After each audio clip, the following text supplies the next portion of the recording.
The Olympics are just about to start, and while I still have the time, I've gone ahead and made podium predictions for every single track event, from the 100 to the 10K. And so, let's just get right into it, starting with the 100 meter dash. Getting the bronze medal, I have Kenny Bednarek. Bednarek has impressed me throughout the season. He's in the shape of his life right now, and he's been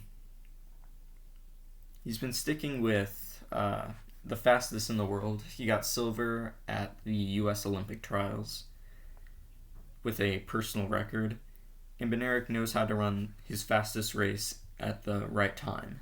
And the right time, obviously, this year is the Olympics. First and second place was tough. I'm kind of back and forth on this, but at least for now I have Noah Lyles getting silver.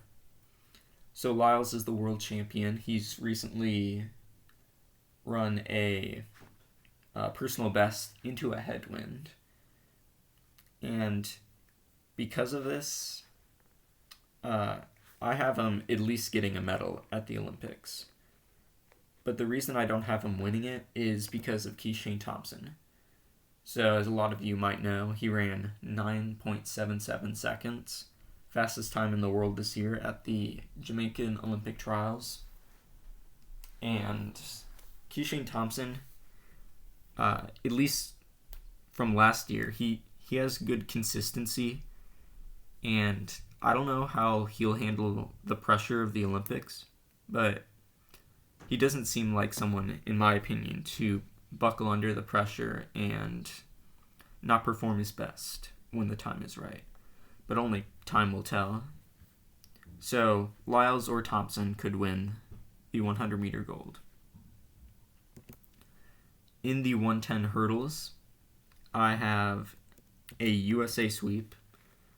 Now, there's a few other athletes who are running fast, but at least right now, only the Americans are running under 13 seconds. And at the Olympic trials is where most of them did it. Grant Holloway ran 12.8, which is why I have him winning. Then I have Roberts and Crittenden, the other two Americans, going to the Olympics. And I have Roberts above Crittenden because Roberts has a little bit more experience, but not either one of them could get silver. So moving on to the 200. 200's very competitive right now. There's a lot of people I could have put in the bronze medal position for this. I could have put DeGrasse or Knighton, but I've gone ahead and put Letsile Teboho from Botswana. So Teboho has run recently a 19.8, and he made it look very easy. He's back in really good shape. So, to me, Teboho has very real potential to get a medal at the Olympics. Silver, I have Kenny Bednarek. He's run 19.5 this year, and he almost, at least for a little bit, he was beating Noah Lyles in the 200, but Lyles had a little faster closing speed and beat him in the end, but both of them ran 19.5. So Bednarek is in very good shape right now. He wants to run 19.3 at the Olympics, which I think is possible, given that Bednarek knows how to run the fastest race at the right time, as I've mentioned before. But obviously, in first, I have Noah Lyles, undefeated in the 200 for multiple years now. He has the American record, third fastest all time. I don't see Lyles losing. I mean, Bednarek could give him a run for his money, but to me, Lyles is just on another level in the 200 in terms of sprinting dominance. Moving on to the 400, in third place, I have Alexander Doom. He hasn't run in a while, but he ran a low 44 earlier this year. and that was actually his most recent race. So he's on the team, and he has the potential to be very fast at the Olympics this year. First and second place, just like with the 100, I'm kind of back and forth on it. But second place, I have Quincy Hall, and then first place, Matthew Hudson Smith. So both of them have run under 44 seconds this year in their most recent races. I have Hudson Smith just above Hall because he has the world lead right now, but I honestly could see Quincy Hall beating Hudson Smith at the Olympics. But yeah, it's going to be close. It's going to be a good race. We might see another 43-second run. For the 400 hurdles, if you know anything about this event, you can probably guess who the top three are, but you're just thinking what order. And for me, third place, Dos Santos. He's running well this season, but he hasn't really improved much from the start of the season, which is it's interesting. I don't know if he's just conserving energy, but he hasn't been. I think his season's best is from his first race this year, so that's interesting. I still think he'll get a medal.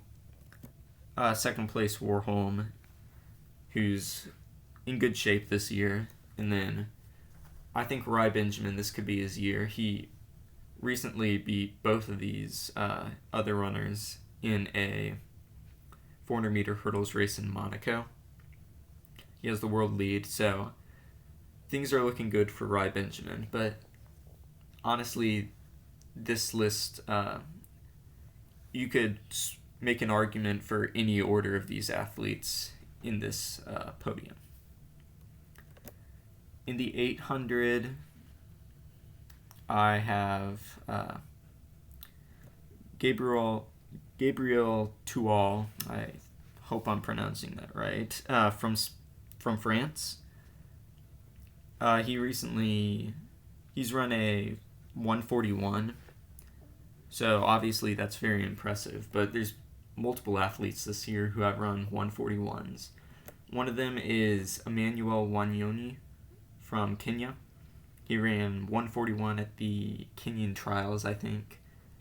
And then in a recent race, I'm not exactly sure where, he went 141 again. But even though he went 141 in the 800, he still lost to Jamel Sajadi. So Sajadi, he's run two 141s in the 800. He has the world lead right now, and he's, I think, the third fastest in history at this point. So that's why I have him winning the gold. He's beaten both Wanyoni and Tual at a very quick race where all of them went 141. But yeah, I just think Sajadi is in the best shape right now, but I could see either of these other athletes potentially getting that gold medal. In the 1500, this is one a lot of people are talking about right now. So it mostly between two athletes who we'll get to. But in third place, I have Timothy Cheruiyot from Kenya.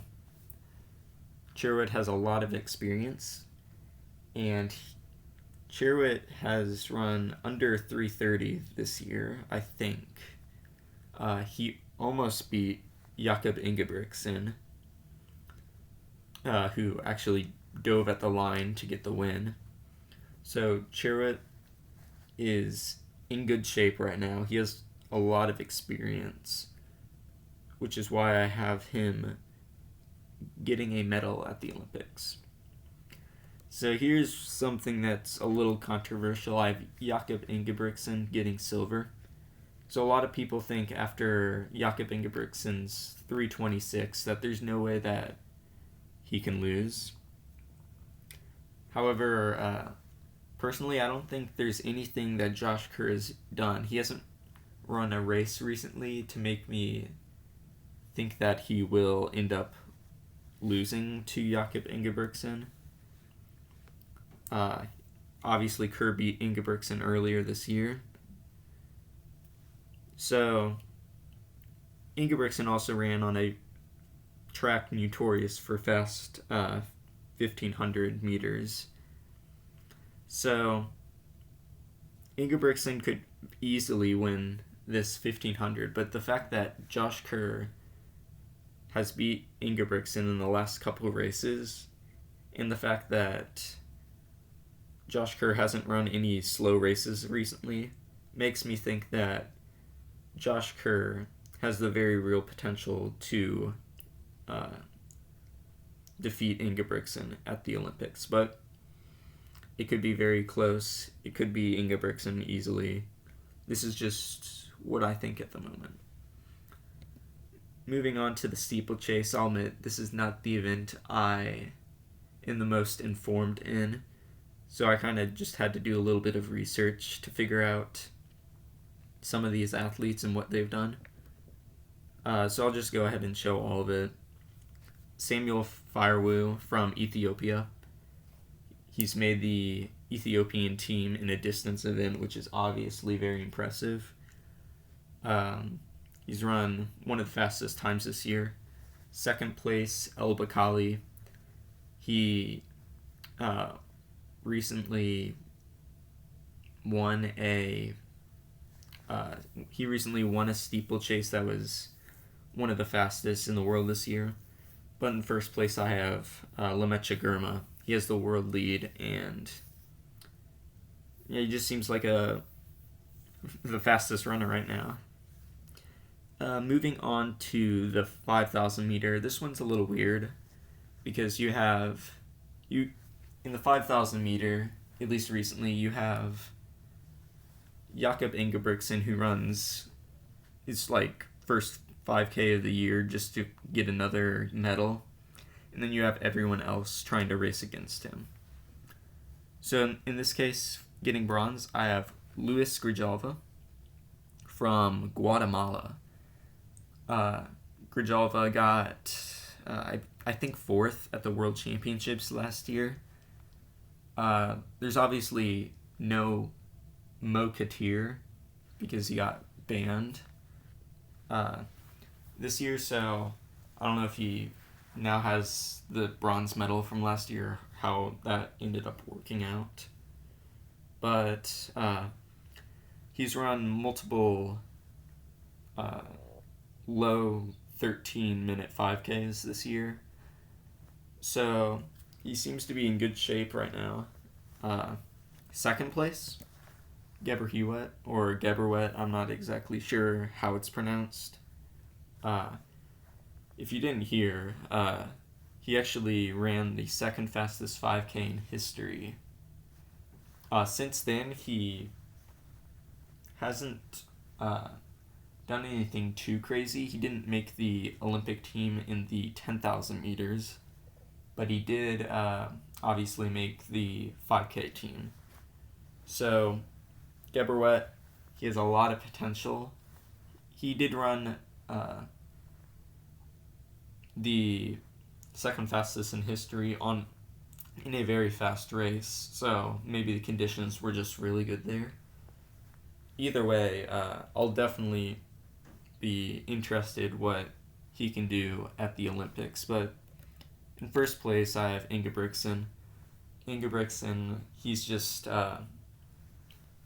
he doesn't lose the 5K. Even if he loses the 1,500, Ingebrigtsen always goes and wins the 5K. So I did that just because it's the trend, and that's just what has been happening. I don't know how fast Ingebrigtsen can run a 5K now. I don't think he's run a 5K yet this season. Maybe Geberwet will win. We'll see. It's an interesting event where the athletes don't really run against each other a lot, so it's hard to tell who's in the best shape for this event in particular.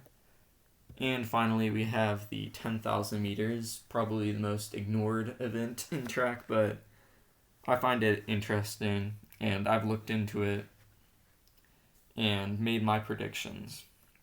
So, getting bronze, I have Daniel Mateko, or Matiko, another name I don't know exactly how it's pronounced. He won the Kenyan trials, I think, which was actually at the Prefontaine Classic. So, to make the Kenyan team in a distance event is very impressive. The time wasn't... It was fast, but there's been faster times this year. So, second place, I actually have Joshua Cheptegei. So, Cheptegei is actually the world record holder in this event. So, putting Cheptegei in second is risky for sure.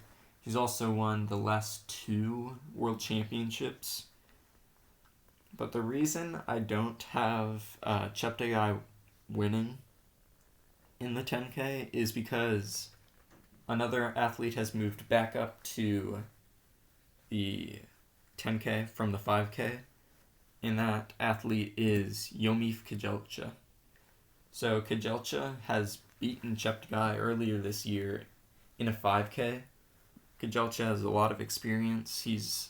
I think he's still the indoor mile world record holder. He won the Ethiopian trials, becoming one of the fastest 10K runners in history. So Kejelcha is in really good shape right now. He's winning events, if not at least getting silver. He's beat Cheptegei, which is why I have Kejelcha winning. But Cheptegei could easily do his thing and win the event. So that's all the track events at the Olympics, I think. So that's gonna end the video. Thank you for watching.